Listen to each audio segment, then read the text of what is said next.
Varahi silver jewellery ఇప్పుడు మన Varahi silks KPHP store first floor లో.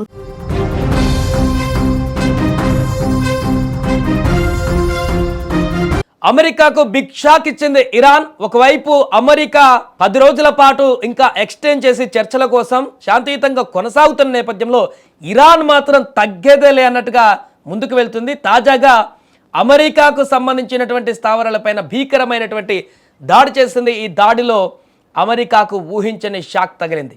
తమ బలగం చూపి ఇరాన్ను భయపెట్టాలని చూసిన అమెరికాకి ఇప్పుడు ఊహించని ఎదురు దెబ్బ తగిలింది.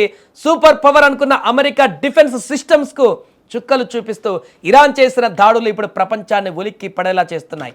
మిడిల్ ఈస్ట్లో ఎవరు టచ్ చేయలేరు అనుకున్న అమెరికా సైనిక స్థావరాలపై ఇరాన్ మిసైలు డ్రోన్లతో విరుచుకుపడింది. ఈ నిజాన్ని సాక్షాత్తు అమెరికాకు చెందిన ఓ ప్రతిష్టాత్మక పత్రిక బయట పెట్టినటువంటి సంచలన నిజం ఇప్పుడు బయటకు వచ్చింది.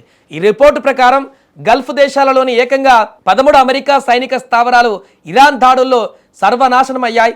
అసలు దశాబ్దాల పాటు ఎంతో కష్టపడి నిర్మించుకున్న స్థావరాలతో పాటు భారీ నష్టమే జరిగింది.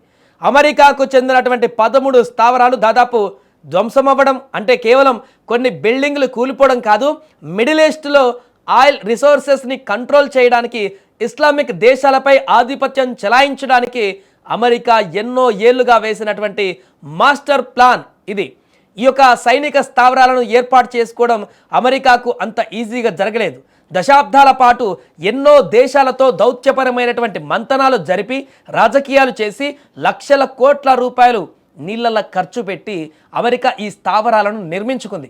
ఇవి మామూలు స్థావరాలు కావు. అత్యాధునిక కమ్యూనికేషన్ సిస్టమ్స్, భారీ యుద్ధ విమానాలు దిగేలా ఎయిర్ ఫీల్డ్స్, అలాగే ఆయిల్ పైప్ లైన్లతో ఒక మినీ నగరాన్ని తలపించేలా వీటిని డిజైన్ చేశారు. పశ్చిమాసియా మొత్తాన్ని తన గుప్పెట్లో పెట్టుకోవడానికి అమెరికా పడ్డ దశాబ్దాల కష్టం ఇరాన్ అటాక్తో బూడిదైపోయింది. ఇరాన్ దాడుల వల్ల అమెరికా సైనికులు తమ హోటళ్లు, కార్యాలయాలు ఎత్తేయాల్సిన పరిస్థితులు వచ్చిందని తెలిపింది. అంతేకాదు ఈ నిరంతర దాడుల వల్ల అమెరికా సైన్యంలోని పలు భాగాలను కూడా రిమోట్ వార్ఫేర్ స్థితికి వెళ్ళిపోయినట్లుగా కొందరు సీనియర్ అధికారులు వెల్లడించారు. ఈ పరిణామం గల్ఫ్ దేశాలలోని అమెరికా సైనిక స్థావరాల మోహరింపు పైన దీర్ఘకాలిక ప్రభావం చూపించేటువంటి అవకాశాలు ఉన్నాయని చెప్పారు. మొత్తానికి అమెరికా పేరు చెబితేనే గడగడలాడేటువంటి దేశాలు ఇప్పుడు అదే అమెరికా స్థావరాలను టార్గెట్ చేసి బూడిద చేస్తున్నాయి. ఈ దెబ్బతో పశ్చిమాసియాలో ఇక ఎప్పటికీ తమను ఎవరు ఏమీ చేయలేరు అనుకున్నటువంటి అమెరికా అహంకారం బద్దలైపోయింది. దశాబ్దాల కష్టం నేలమట్టమైంది. మరి గల్ఫ్లో అమెరికా స్థావరాలపైన ఇరాన్ చేసిన ఈ దాడుల వల్ల 3వ ప్రపంచ యుద్ధం వచ్చే ప్రమాదం ఉందంటారా? అమెరికా ఆధిపత్యానికి ఇరాన్ చెక్ పెట్టినట్లేనా?